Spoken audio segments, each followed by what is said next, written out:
Tegan and Sarah, title track off the con. Was feeling a little nostalgic tonight. Radio Dead Air! That's my CPU stuff. You don't need that. Why is that back there? Go away. You don't need that. And yeah, go. Hi, Grady. Yes. It's Monday. Radio Dead Air, KRDA. If you have requests, by all means, please send those along to requests@radiodeadair.com. What do we got for you tonight? Live, what the fuck is wrong with you is on the way. We have The Invisibles coming up in a little bit. Have a Screaming Cat.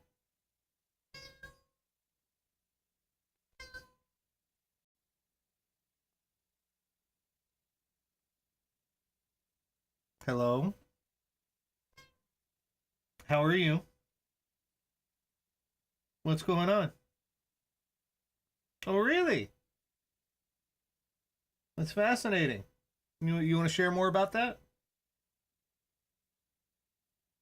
That's all you have to say on the subject, huh? We're done now? Can I please continue? Okay, thank you. Have The Invisibles coming up. Got some new music for you this week. And lots of other sundry things. I have a whole lot of Game of Thrones on my mind. And I will do my very damnedest not to spoil anything. Well, yes, that includes you too. No spoilers. No, they'll be mad. No spoilers. There's a reason why I'm so... I'm watching this on a lot of levels.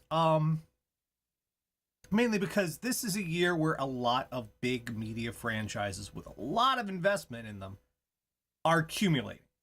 Marvel blew its load a few weeks ago, and we were all very satisfied with that. There was satisfaction achieved. Billions of dollars of satisfaction. So that was wonderful. And we have Star Wars closing out the year. The original story, the Skywalker saga, if you want to call it that, is wrapping up in December, and we're moving on to new things. And Game of Thrones has been with us for almost 10 years. Little under a decade of Game of Thrones. That's a thing. And it's been a big one that's been... We latched onto it hard. And for better or for worse, it became one of the signature cornerstones of, nerd culture. And, redefine the fantasy genre and the way people perceive it and blah, blah, blah, blah, blah, etc. So I've been paying close attention to it and how it's choosing to close out its story.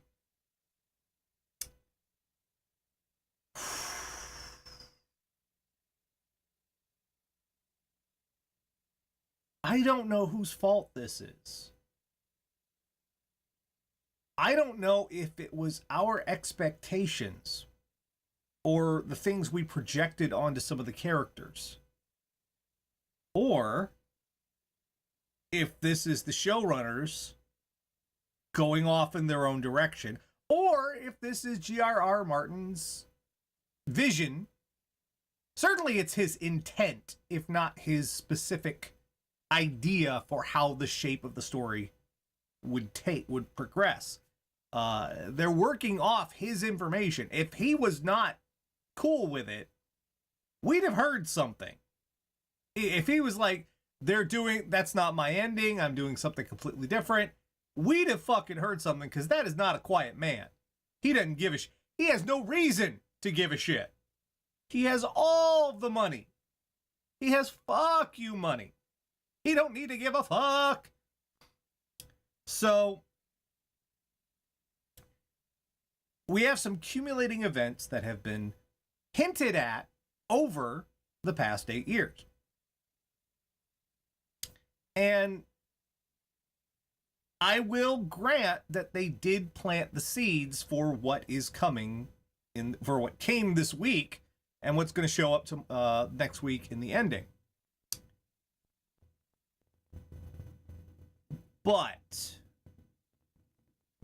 I'm going to contend they had a very bad execution of this. One of the metaphors I used, one of the many metaphors I used on Twitter, was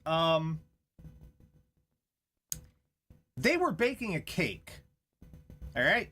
That's one of those activities, you see someone doing it, you understand what's going on.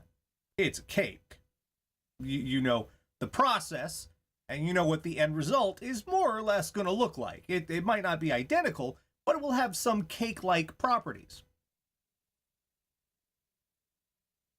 And we're looking at the finished results, and they used a whole lot more sugar than they should have.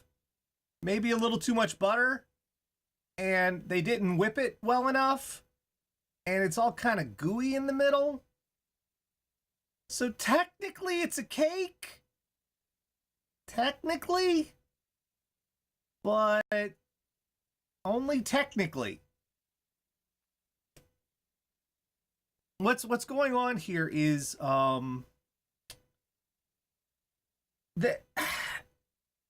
the pacing has been atrocious. That's been the killer problem, I think. Aside from, you can set aside subject matter, whatever contentions you have with those, because I do have some. Biggest problem here is they burned all their runtime, both last year and this year, because technically last year and this year are both two halves of the same season. They just cut it in half, and we got, 6 episodes for this year. Long ones, but only 6 episodes. If you add them all together, you get maybe 8 episodes worth of time. Okay. They got so wrapped up, I think, a lot of time in visuals, a lot of time in presentation, that they forgot they were supposed to be plotting out a story that an audience needed to follow. So they burned up a lot of runtime. A lot of it. They just... You want a fantastic example? This past week, the end of the episode, very end of it, there's a full 2.5 minute sequence in slow motion of Arya and a horse. Is it pretty? Arguably, yeah. It's okay. It's shot. Yeah, okay. Was it necessary to use 2.5 minutes of your precious finite allotment on a slow-mo shot of Arya and a horse? Was that critical? Was that... I do know we are balancing an artistic project here alongside practical concerns. And I know that either has to make concessions one way or another. But it seems like the artistic stuff is winning to the detriment of the practical quite often. You can't make this without some kind of artistry. You can't do a show like this without some sort of artistry. It's just, you need to temper your instincts a little bit, because it's not just wanting to present these visuals and fascinate people. It's, you're telling a story and you have constraints you have to work within. And I want to point out, they're already giving them like 70, 80 minutes an episode. That's a telemovie right there. Every episode. So they're already going way over their limit. Yet, even with all that, we have felt like the past 2 episodes specifically. There was a little of this earlier on, but the past 2 episodes specifically feel like we went from hints to boom. Slapped in the face. Boom. Boom. No, the progression was way too fast. We just leapt straight off a cliff with Daenerys's character development. It was like, it's like we went from like 6 hours of flirting, which never really seemed to accelerate very much. And then all of a sudden at the start of hour 7, your junk is being grabbed from nowhere unceremoniously. Hello. Did we cross these lines? I'm not sure. No, boom, it's right there.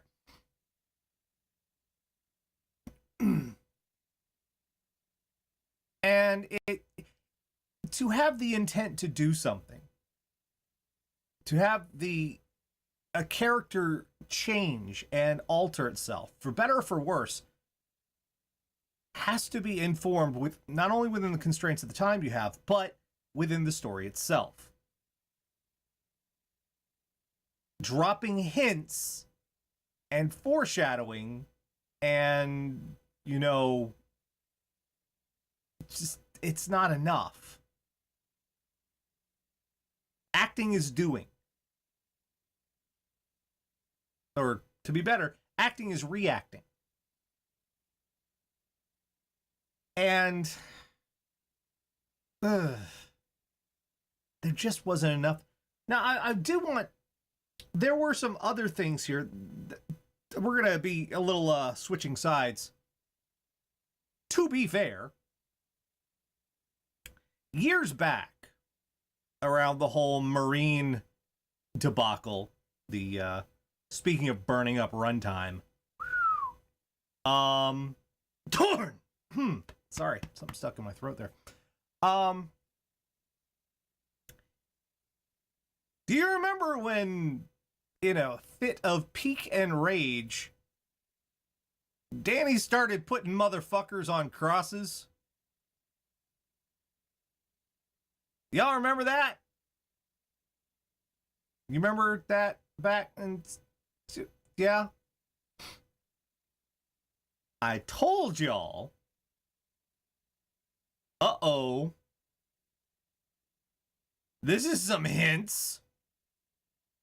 Whoa. And people were shouting down my shit. And the reason they were is Danny Bay! Everybody love Danny. Danny's so cool. Danny kicking men's ass. Danny is a badass. Danny's taking her power back. I feel myself in Danny. Danny's awesome. Fucking Daenerys. People were naming their kids Daenerys. That's not made up. That's true. There are children out there running around named Daenerys. In the world today, it's on their birth certificate. They're gonna have to get a driver's license. Says Daenerys Jones on that shit.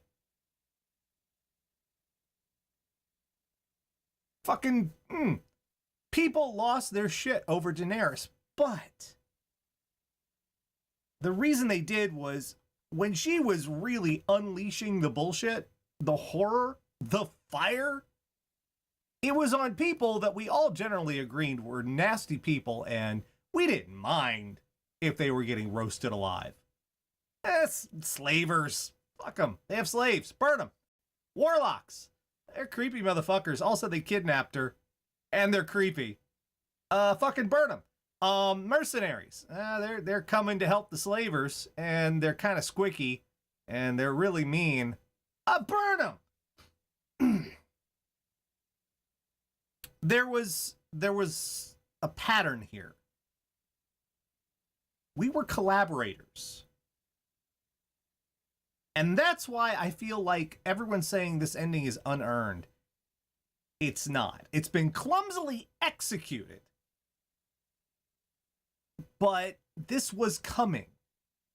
We saw signs of it. The reason we ignored it is we saw violence being used against those we felt we disagreed with or felt were morally corrupt individuals.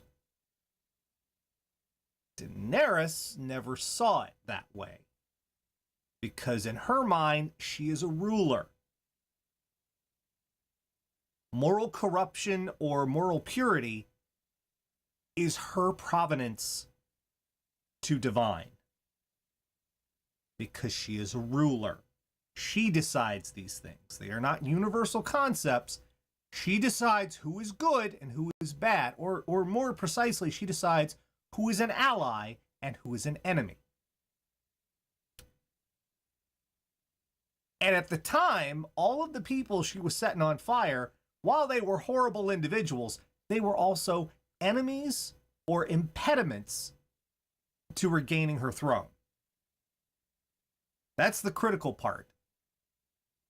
She deals with impediments to her desires quickly and violently. She is annoyed, quite often, readily, easily and quickly annoyed when she's asked to take a position other than burn it down. When she's asked to be considerate, when she's asked to take a measured response, when she's asked to see both sides of an issue, she gets cranky, for lack of a better term.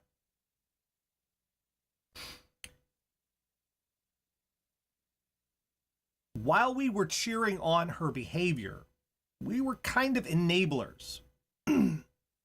Because we all had this assumption that, oh, she'll stop. She wouldn't burn women and children who had done nothing to her. Except were impediments to the throne. Uh-oh. Uh-oh. She's a fucking child. Oh, you know, Jed, I mean, it's... To some extent, she is developmentally. You could make a case for that. In that she was abused. She was denied a traditional relationship with her parents. She was mostly raised by her brother, who was a nightmare. She latched onto the first group that made her feel welcome and safe, which were the, you know, Khal Drogo and all that stuff. And while the Dothraki were very welcoming, they probably weren't the most nurturing environment. And then, out of nowhere, she has armies and dragons. She has power. Pure, untempered power. Uh-oh. And also, pure, untempered entitlement. That is her throne. How dare anyone deny her her throne? That belongs to her. Because of who her parents were. Uh-oh. And any impediment to what belongs to her and what she is entitled to, what she has a destiny for, what is her right to possess, is obviously wrong. If it's an impediment to that, I mean, obviously, it can't be. They're the bad people. They're in the ways. So that's the intent the show was expressing. How it was expressing it, we went from one hand to the other hand. We're like, it's back and forth. It's like Pong. Back to the other hand. The execution of this intent. Oof.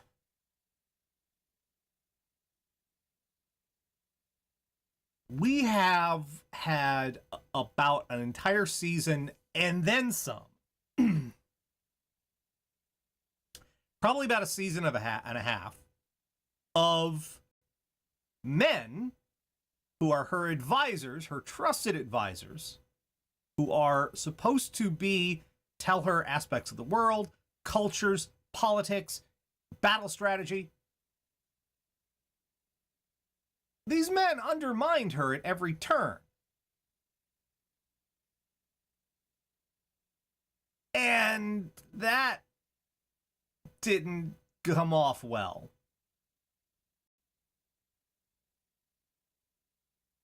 At all. Did not come off well at all. Because here you had a woman who was being painted as irrational. And she could only be brought to heel and be made to see the glorious light of reason thanks to some desperate, pleading, well-intentioned men. Uh-oh. As some kind of nasty subtext going on there. And it doesn't help that the other side of this equation, Cersei Lannister, was also being portrayed as an irrational woman of power who is being brought to heel by desperate, pleading men. And she blew them up. Most of them. Qyburn was still left, and even then, he tried. He fucking tried. I mean, it wasn't out of the goodness of his heart. He's a fucking creepy motherfucker, but he was trying. So, even, and someone pointed this out to me on Twitter, last week, there is an entire conversation between Tyrion and Varys about Dany's fitness to rule. And you know how it came off? I don't know. Is she likable enough for the people? Uh-oh.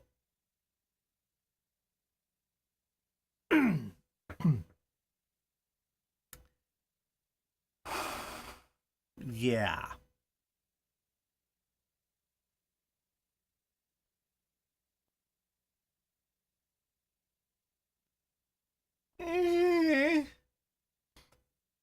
It's not been handled well. You see, the presentation has been, oh God, what are you doing?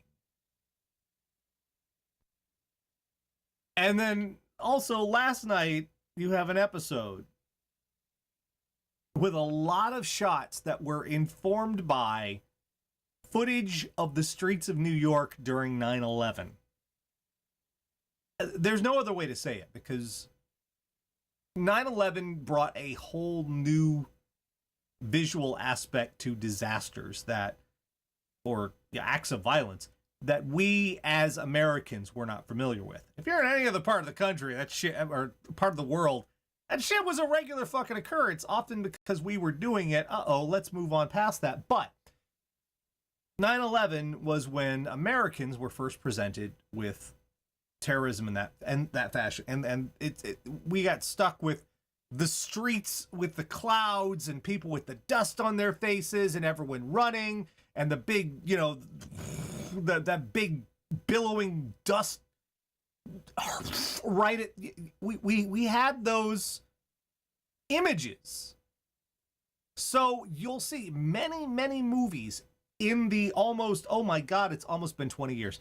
In the 20 years since 9/11, that footage has informed and guided filmmakers in how they express disaster.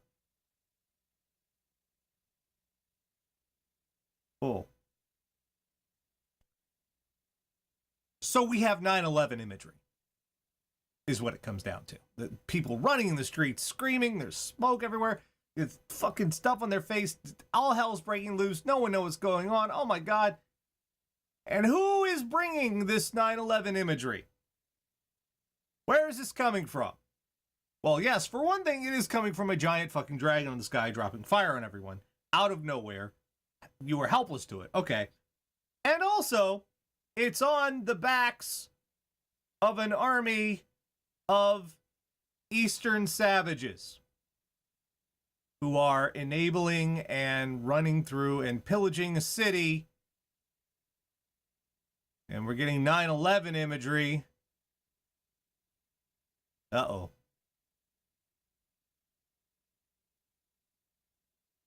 So, yeah. Yeah.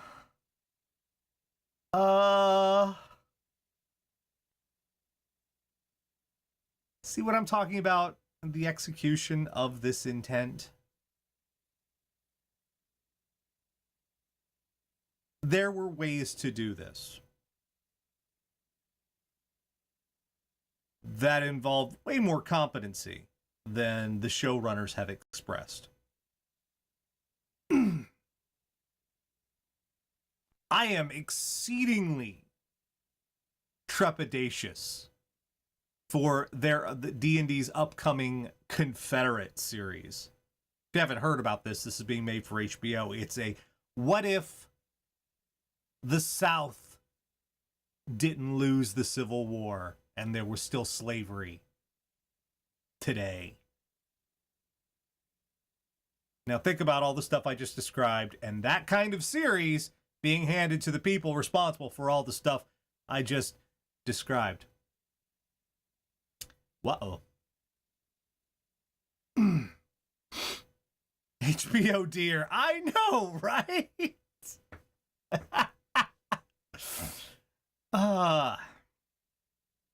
So in general, next week is going to be the complete opposite of Endgame. Really. That's the only thing that's striking me right now is side by side. We have 2 decade-spanning epics. I think if you add it up, they're pretty close. Well, no, Game of Thrones goes crazy with the fucking runtime, but they do comprise spanning many years. There's 22 Marvel movies, averaging 2 to 3 hours each. That's maybe 50 hours. I think that's close to Game of Thrones length. Because they had about 10 episodes a season, an hour an episode. Well, no. It's about half of Game of Thrones lengths. Anyway, they're on the same level. And we just had Endgame, which is as satisfying a conclusion as you could get to all of those films. Fantastic. Probably the best I've ever seen done. Could it have been improved? Sure, in some small ways. But that was the best possible outcome we could have expected from a multi-million-dollar, billion-dollar box office film. They reached the conclusion they did. Pretty amazing. Now we go over to Game of Thrones. And I almost feel the exact opposite. While I had all of this nervous anticipation for Endgame, I still knew what I saw. It did have a slight chance of fucking the dog. However, I wasn't worried about that. I was worried about what was going to happen in the story. I was worried about who we were going to lose and how. I was worried how it was going to make me feel. I wondered was concerned about how it was going to impact me as an audience member. And I still was waiting for it because I knew, however, I had a good feeling about it. I have the exact opposite feeling about the final episode of Game of Thrones. Total opposite. It is not this nervous anticipation. It is light dread. It's dread light. It has like only half the calories of actual dread. I can't believe it's not dread. And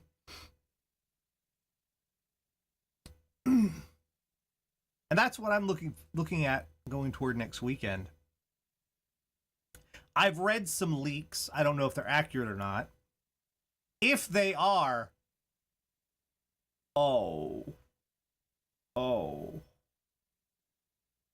Am I going on about this a while? About a half hour now so far. I know, I'm talking a bunch, but a lot of things to say. You're going to listen.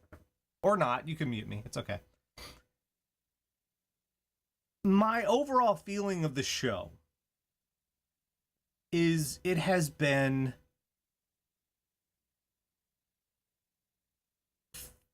based largely on an undercurrent of fatalism or determinism.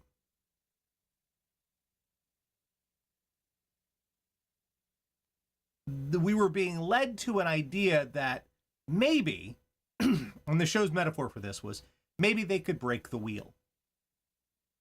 Maybe humans could rise above the cycles that they engaged in and come to something better.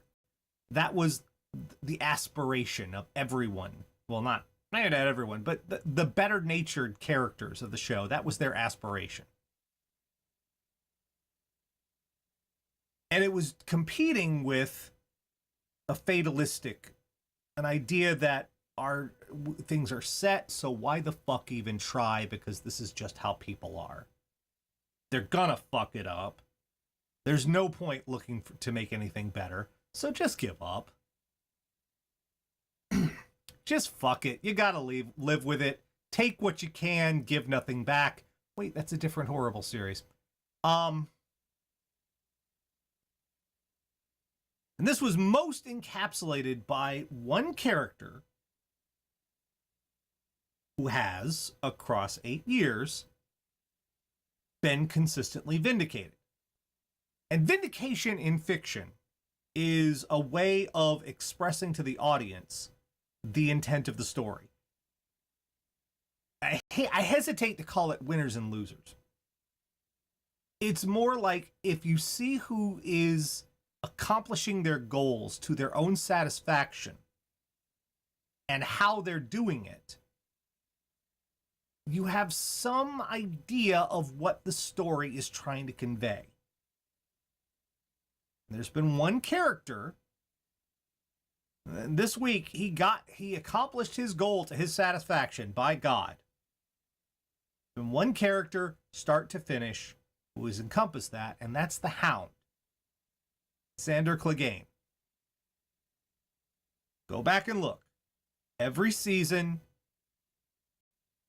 he's almost like a Greek, well, not a Greek chorus, maybe like a fool from Shakespeare's sort of definition of a fool, in that he serves a point of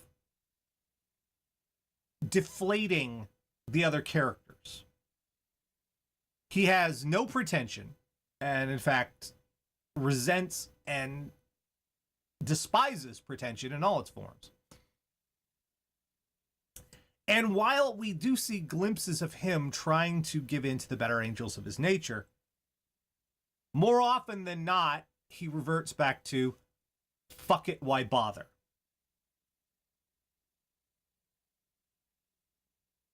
Even this last week, and what really stamped it home this last week was he was in a moment with another character on the precipice of personal growth and revelation, where he informed that other character not to be like him, not to encompass what he was, not to express your entire focus on revenge. And then immediately after informing that character not to do this, He went and did exactly what he told them not to do.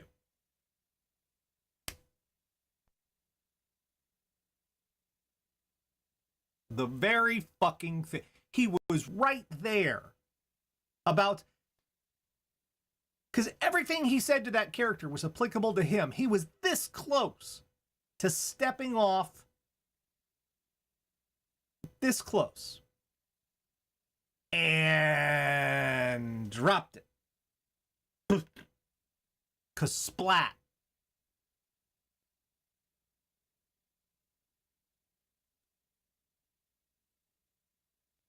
And yes, he did accomplish his goal to his satisfaction. And that is vindication. That doesn't necessarily mean someone did something good. It means a character completed an action, and that informed the story, and that informs you as the audience of the intent of the story. Not entirely, but it does say something about what the other character, who has not been around as long, but has also been very consistently vindicated, Euron Greyjoy. And for anyone who does not watch the show, Euron is a fucking nihilist. He believes there is no moral certainty one way or another. He has no core. He does as he feels because why the fuck not? Nothing matters. There is no truth. God is dead. And he also was one of the two characters this week who accomplished their goal to their satisfaction. Their disturbed, unhinged satisfaction.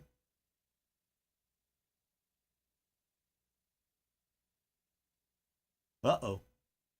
So the two characters who were vindicated were the fatalist and the nihilist.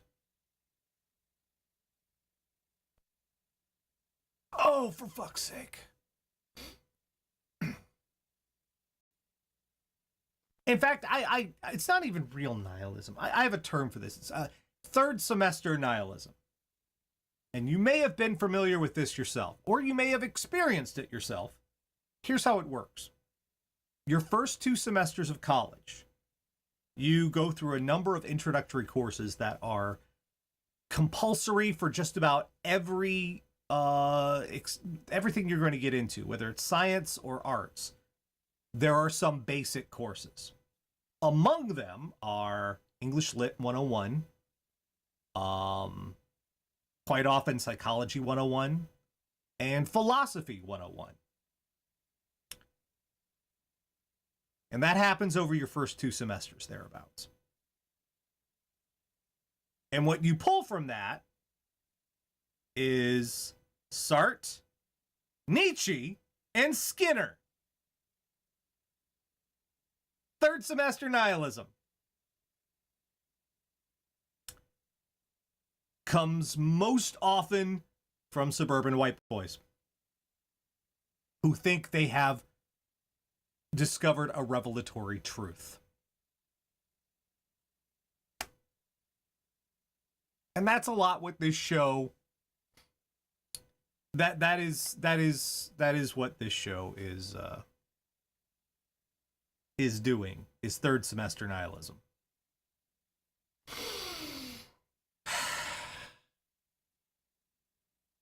I don't know where we're going next week, but